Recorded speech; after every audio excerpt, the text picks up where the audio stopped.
Welcome to the Strategic Leader Podcast with me, Gemma Bullivant, and my co-host, Fiona Craig. This podcast is for HR professionals and people-focused leaders from any function who want to think, act, and feel naturally more strategic. Enjoy the show.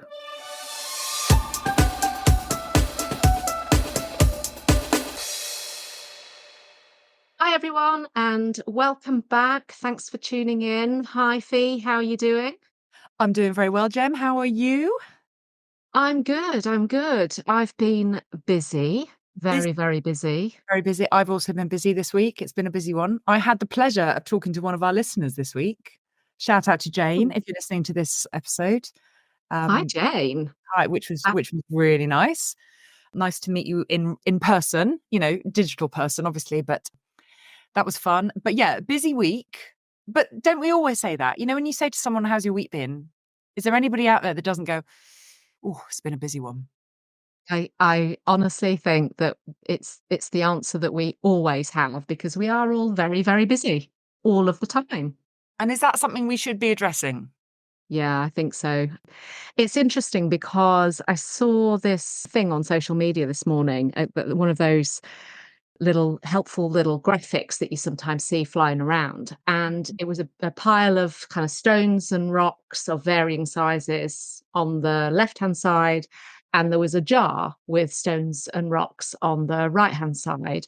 And it was talking about the fact that, we've got to adjust our way of approaching things, adjust our capacity. It made me think of those time management trainings that we've been to, where we get some really helpful tips about putting the big rocks in first and then going with the smaller ones because they sort of shuffle around, and then putting the sand in around it, and you can usually get loads more in than if you kind of do it the wrong way around. It's a helpful way of thinking about things, right?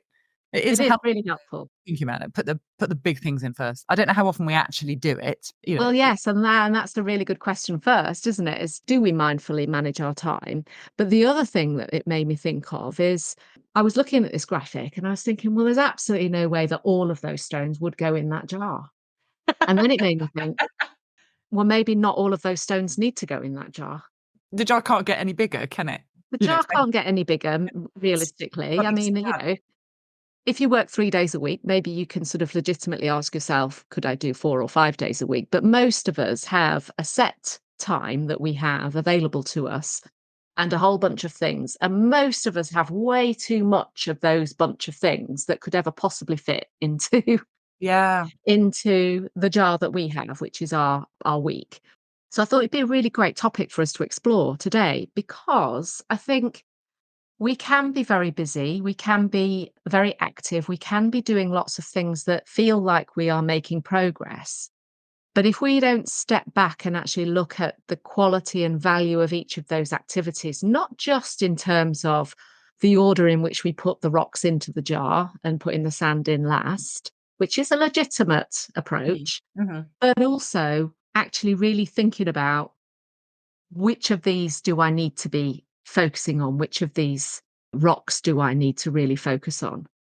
Because that does make the assumption, does it not, that ultimately we've got the right amount of material that needs to go in the jar. Yeah.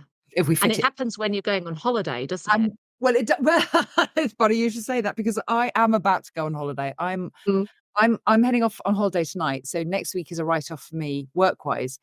And I have taken a bit of a different approach this week in terms of how I prepare for going on holiday. So rather than running around like a blue-ass fly, although I still reserve the right to do that because it's still a few hours before I leave, I've been thinking, what are the most important non-negotiable things that I absolutely have to do before I go on holiday, so that big picture thinking, big picture strategic thinking, so that my main clients are looked after, my business is planned and going forward, the big goals that I have for myself and my work and my course are all sort of in train, and everything else, if it doesn't fit, it doesn't fit. And that's kind of fine for me personally, because I work for myself. I'm my own boss. I've got a bit of autonomy over this kind of stuff, but we don't always have that. And so we do have to think really consciously. I'm a great believer, the expression, you are what you eat. And, I would love to be a carrot, but I am more of a I'm more of a cinnamon bun, really. If we think about I am a human cinnamon bun. But I think we are what we pay attention to is Yeah, really the pertinent way of thinking about this. Where yeah, our attention goes, where our thinking goes, where our time goes, is where our value goes, mm, and also how we're perceived by other people. So if my attention and my time goes on the sand, the emails, the this, the that, the little things, mhm. then that's where my attention goes. That's where my value is.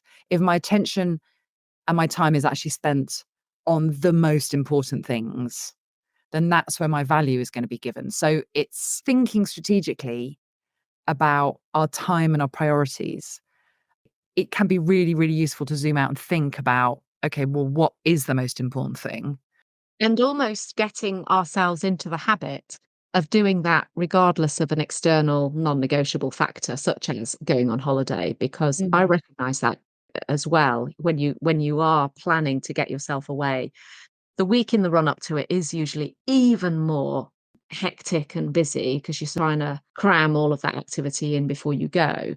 But you do have to make some really quite fundamental decisions about mhm, how many of those rocks and stones and sand really do go into that jar, because the jar is only the size that it is. mhm, And if we can then apply some of that thinking, some of those approaches, some of that kind of discipline into the weeks that we don't necessarily have a holiday, lucky mhm, you, in next week, then we can step up our strategic game because we are intentionally and actively putting those activities into the right priority in our week and not just stumbling through them, or another week goes by and we still haven't thought about the things that we need to think about that don't have an immediate urgent need or an emergent yeah. question to answer, but are still really important for us to put our attention to. And that notion of, "Oh, I really need to think about that big thing, but I just haven't got round to it this week." Mm, How often do those big things get kicked down the mm, road? mm, Largely, I think, because 'cause we're at the beck and call of the here and now. mm. Firefighting obviously comes into this, we're all familiar with that idea, but also other people's priorities, other people's demands on us. Yeah, yeah. One of my pet peeves here, which I will just wave the flag for, is switching off your notifications on your laptop and your phone. If you are making any kind of attempt to be strategic in your thinking and how you spend your time, you have to get your notifications off, because if you have them on, you are constantly being hijacked or kidnapped by other people's priorities and other people's timelines. And you can't afford for that to happen. You have to be working to your own. So it's not really going to be possible for you to just forget to check your emails during the course of a working day. Of course, you will check them, but for you to decide when you're going to check them, you are the master of your own time. It is your most precious resource. So I guess as my in my absolute, I have to talk about this, get those notifications off and work to the time frame that you set for yourself. You're still gonna have meetings and stuff in, flipping hell, but if we have notifications in there as well, that's the other people's sand, right? Those notifications. Mm, It's other people's totally. sand that you're filling your day with. What's gonna be a useful way of framing this discussion? The Eisenhower matrix. It's described as a time management tool, and it Mm, is a really good time management tool. But I think it actually does an awful lot more than simply organize your time, because it gives us the opportunity to really assess all of those rocks in that pile, the big ones, the little ones, the sand, and how we can organize them in order for the optimum amount of that to fit in the jar. That's its time management purpose. But because it is really forcing us to think about which of those rocks need to go in the jar, because it is giving us a real sense of which are the big rocks, which are the small rocks, which are the bits of sand, it is also really shifting our focus into a much more strategic lens. So it is saying to us, we need to think about whether this is even important enough to do at all, to attend to at all. So the Eisenhower matrix is a 2 by 2 classic. mm. You go. Which You go One day we're going to publish a book of all these 2x2s, aren't we? 2 by cat, yes, let's just do a book on 2 by 2s. Mm. So going from bottom to top is how important it is. So Mhm. is it of importance or not? Is it sort of daily noise? Some of the admin things you might argue are important, but in the value that that activity brings, the more important ones go in the top two boxes, and the less important activities go in the bottom two boxes. And then left to right, left hand side is really urgent stuff, and right hand side is not urgent. So I suppose the first thing is that, and the reason it's called the Eisenhower matrix is that it was Eisenhower that allegedly coined this idea of urgent and important being actually two different ways of looking at things. Sometimes we mistake the urgent for the important, because urgent feels important, but often Yeah. sometimes it isn't. Yes, it's important. It's important in the moment, but it may Yeah, not actually be strictly yeah, important in the big picture. yeah. So the top left box, I think, is a really good place to start, because that's the urgent and important. The things that we have to do now that are high demand. It could be something to do with firefighting, a particular challenge in the business. It could be meeting somebody else's urgent demands, but that we see as kind of important to ourselves. Any kind of high impact work that needs a really quick turnaround would go into that top left box. Can I also add something to go into that top left box? We've all got important things that get kicked down the road, and then those then become urgent, and particularly strategic things, particularly these big things that don't necessarily have a deadline of like next Thursday. Mm. Um, So urgent and important are, I would suggest, it forms quite a big proportion of what we do typically on a day-to-day basis, but by no means necessarily the biggest proportion, because we've got an awful lot of unimportant activity, or activity that might sit below the line for other reasons.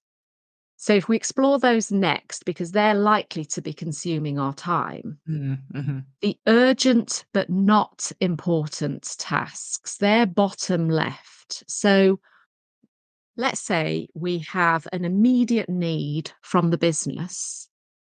It is important in the context of the business or that person in terms of their needs, but it may not be necessarily something that we need to be doing, especially if we're a team leader, but a leader we've got people in our team that may actually be able to do that task instead. So the bottom left box is more of a delegate box. This is lower impact work, maybe work that doesn't align to what you are there to deliver, but Mhm. that your entire team is there to deliver, but somebody else can do that task rather than you. Do you think we use that box enough as leaders? Well, no. Personally speaking, I probably would have said no. I think that I learnt how to delegate, but Well, that's the other delegating, thing is, what skills do we need to use that box well? yeah, exactly. And what often happens, I don't know if you found this, but delegating also requires the people in your team to have enough skills to be able to do that task. Often there's a tension, isn't there? It's a bit of a tug of war between knowing that you should delegate it, but actually then recognizing that it's going to take you longer to delegate than do the task yourself. Yeah. And you end up in that vicious cycle, don't you, of So, never delegating because it's always going to take too long to actually explain it to somebody else. and that's, I mean, you literally, I can hear the words of coachees, and I'm sure people listening can hear these words that they will have said, which is, it's just quicker for me to do it myself. And that yes, it's quicker today for you to do it yourself, Yeah. but over the long term, creating and sustaining that habit of doing it yourself is not quicker at all, because you're not using that delegate box Yeah. when Some you could be. Yeah. Some meetings might go into this box as Mm. well. Yeah. Yeah. So how often do you hear somebody saying, I basically had back-to-back meetings? I had a coaching client last week who said she had had 9 meetings that day, including ours. Just think of the mental load of switching between all of those different groups of people and different topics. Yeah. She had 3 90-minute meetings, 3 60-minute meetings, and 3 half-hour meetings. Sounds like my idea of hell. But yeah, some days are like that, aren't they? And what she then recognized, so actually it wasn't the day that we were coaching, it was the previous day, because what she then recognized, she uses her walk home, or she has a commute that's bus Mm. and walk.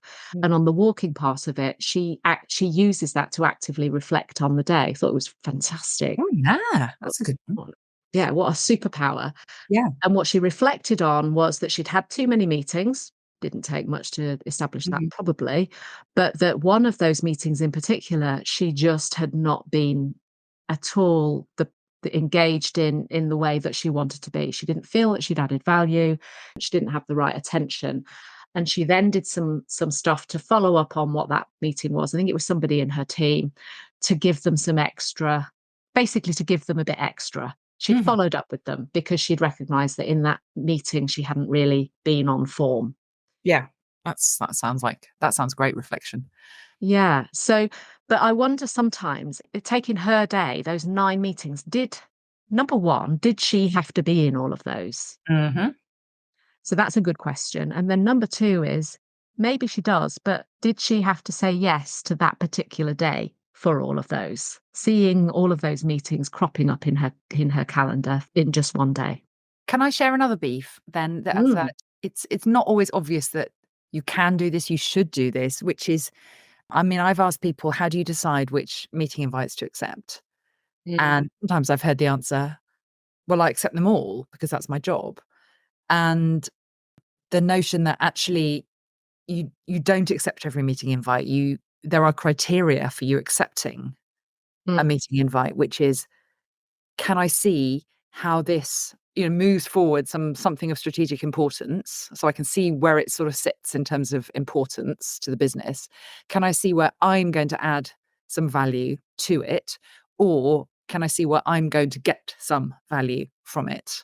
And just clarity around what those things are, what's expected of me. Sometimes I'll only go to a meeting when you've explained what it is, what the agenda is going to be, and what the outcome is going to be. I mean, there's all sorts of things around just because you put a calendar meeting in my diary, you're just taking an hour of my time, and all you said is catch up on project X. Well, how do I mm. know that I'm going to add material value or get material value from that when we just have a meeting acceptance bias, I think, and actually bringing some. I mean, you can almost apply this entire matrix to your meeting invites rather than Absolutely. And accept you them. know what? It's just made me think about how maybe things have changed by virtue of the technology having changed, because there was a time when, in order to go a meeting, there had to be some sort of exchange of invitation that didn't involve plonking some time in somebody's calendar. Mhm. In other words, whether it was an email, whether it was a memo on a piece of paper that went into an envelope, or, however long you want to go back in work history, there would be a somewhat of an exchange of, I'd like you to come to this meeting, that may prompt you to go, why? What do you need from me? To actually have some of that thinking. Yeah. When now it is so easy to just book a meeting on Outlook or whatever, that just things just ping into your calendar. It takes away that conscious thinking. Doesn't it? So there's a lot I think there's a lot we could focus on in terms of, how do we spend our time, and meeting invites and notifications are huge in that. Uh, Yes, and notifications, that sits in the bottom right box for me. The yes. bottom right box is not urgent, not important. Yes, we don't really know how urgent the thing is that is pinging up on our screen until we've read it. But by that time, it's too late because you've already given it your attention. Yes. So if it were so urgent that you were needed immediately, that person would find a different mechanism of contacting you. Yes. So if your child is sick and the school needs you urgently, they will call you, and Mhm. you will probably have that number on as your exceptions list if you're on a do not disturb, or you would have some mechanism of letting some of those really critical things Mm. through. Mhm. And everything else, like you said before, of course you would check your emails. Who could possibly go through a day and have forgotten? to check I would I bet love they to be that are. person. I bet they're a lovely, a calm, serene person who could just, not bother to check their emails all day. I put them in the same category as the people who forget to eat, because It would never happen with me. it just wouldn't happen. So I mean, I just don't think it is physically possible these days for us Mm. to just forget to check our emails and all the other platforms we get messages through as well these days. Yeah. So notifications, trivia, low value add that we don't need to get. They go into the bottom right box of the Eisenhower matrix because they're not urgent and typically they're not important. So the sand that we Yeah. know, some of it does need to go into the jar, not Yeah. all of it needs to go in the jar. But we need to delete more, leave more things undone. That's basically what we're saying. We've got to be a bit judicious, but we need to focus on that. So you were basically saying we need to do more of the delete. Yes. Which, And yeah. in readiness for your holiday, let's not forget you're going on holiday. Done. Um, in readiness for your holiday, I expect you will have had to delete more things than normal. How did Yes. you find that? Well, I think once I'd consciously decided that that was my approach for the week, I actually Mm, felt quite good about it. And I think that is almost where a big chunk of the value of this model lies. So even just deciding to use this model puts you into strategic thinking territory. The yeah, fact that I'm going to mindfully and purposefully plan out my time yeah. is the bit where the value lies, because then I've got a choice. I may actively decide to spend all my time reading notifications. I might, it's pretty unlikely if you actively decided, but you still got that choice. Mm, But if you don't actively, purposefully, intentionally decide, then you don't have a choice. You are pulled into your own bad habits and to other people's demands of you, into those tasks that are easy or knowable or you're comfortable with. You stay in your comfort zone. If you don't intentionally decide, I am going to plan my time this week and plan my thinking and plan my value this week in a different way, then you're just at the whim of whatever life throws at you. And I think, in a way, so the model is really useful for all of those things and exploring all of those different areas we've gone through. But I think its main value is just deciding to use it and go, where is my value this week? Where does my head need to be? Where are those big things? yeah. It's just a powerful shift on the week, and that's what I've done this week. And therefore, ditching the things that are not mission critical has been a lot easier because I've actively decided that this is how I'm going to tackle it. Okay. And therefore, you have spent enough time in the top right box, which Uh-huh. ironically, I mean, we we try to keep these episodes to half an hour. And what I'm just noticing is that we haven't actually spent any time on the top right box, which is the most important box and is the reason for using this matrix in the first place, because No. that is where you can spend quality time, quality thinking. You're working on things that have a strategic importance, but need a little bit of space, that Yeah. need that Space. need no notifications interrupting your train of thought, giving your brain every opportunity to start making those connections, thinking about a particular activity, thinking about the breadth of that activity and where else that might impact, tuning into why it's important, all the things that we've talked about in previous episodes about strategic thinking in its essence. Mhm. How we're going to then start to navigate some of that strategic activity needs space. It And does. in order to give it space, you need to make sure that you're in that top right box. And that's that state of flow, that Mm, you may have come across. And it's getting into that state of flow, which is when this is the only thing I'm thinking about. And that really is where your very, very best work takes place, yeah. your most strategic work. I think of those days as half days in the diary. And when I look visually at my week on my Mm, calendar, I want to make sure I've got a couple of big chunks of those in the week. And then all my little busy little meetings, I want to have all of those together in a day or in a couple of half days. I have decided to focus on this thing and only this thing for this morning, and nothing else is yeah. going to affect it. And then other chunks of the week are my do chunks, which is I've got, maybe I have got 3 or 4 meetings in that half day, but they're kind of all together. And let's not kid ourselves. that our strategic thinking needs to happen in front of a laptop. Oh, no. So, Point.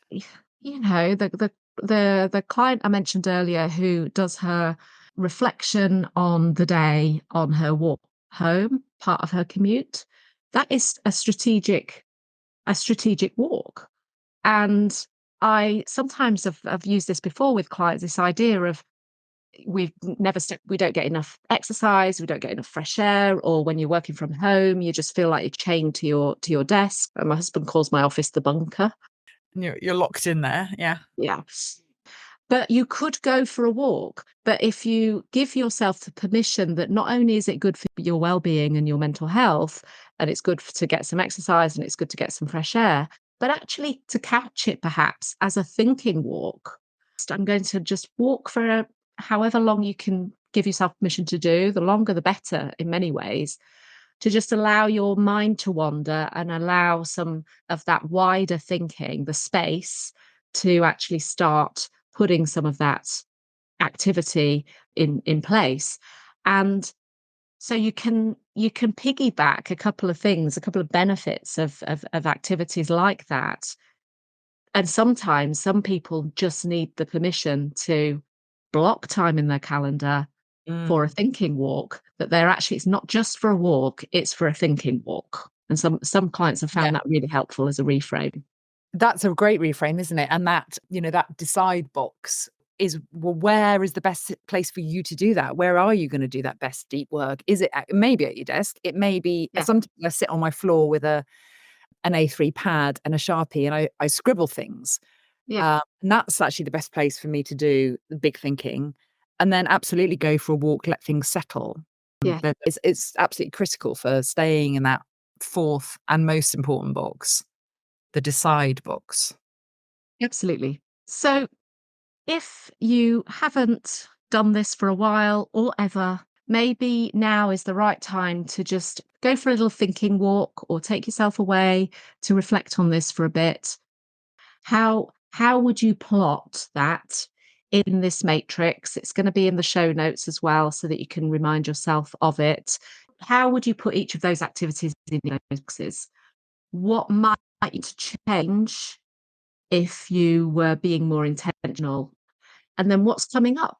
How can you start planning next week where those activities are perhaps going to be in a better alignment so that you can create the space that is needed for strategic work and not sleepwalk or autopilot your way through the week, allowing all of that sand and the interruptions, the notifications, everything to literally soak up all of that time and give you no space for strategic work. That sounds like a thoroughly sensible place to leave things for today. I feel really motivated to go, okay, what is most important in the few remaining hours before I go on holiday? Probably packing, to be honest, because I haven't started that. And which bits to just leave, which bits to say, no, they can wait, or they don't have to get done at all. That's quite liberating, really. Yeah. Thanks for that, Fee. Well, thank you, Jem. It's always a pleasure to talk through these things. I hope everybody listening has found something of value in the conversation we've just had. And I think we all look forward to hearing about your holiday. Oh, don't worry. I shall be banging on about it for quite some time. Thanks for listening.